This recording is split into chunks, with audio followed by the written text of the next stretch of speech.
Come and make a mesh Christmas garland with me. I got this 9-foot greenery garland at my local craft supply for about $3.50.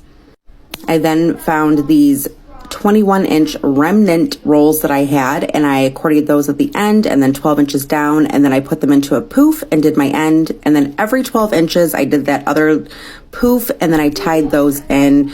12 inches is typically like from your wrist to your elbow, so that's about what I do to measure when I don't have my measuring tape or when I use it.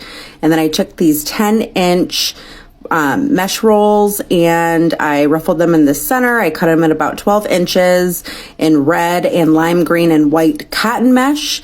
And this is typically what I do for my garlands, and then I put those in at every other twist.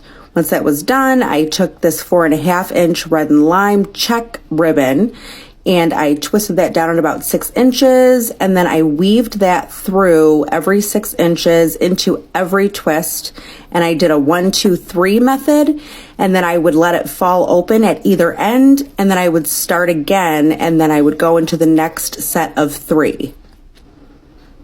So after the end, I would jump over 1, and then I would do 1, 2, 3 again. So once that was all the way through, I added these 2 other ribbons at about 12-inch cuts, put them together, gave them a twist in the center, and gave them some dovetails.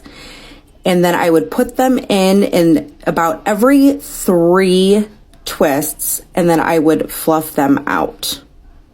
Again, taking this 2.5-inch ribbon and this 1.5-inch ribbon, putting them together, twisting them in the center, finding that open spot about 2 or 3 down, and then giving it a twist and then fluffing them out until I completed that all the way through the entire length of the garland.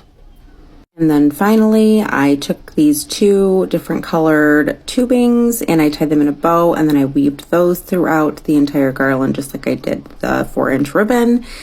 And I began and ended with a bow in every 3, and this is how it turned out. Pretty cute, I think. What do you think?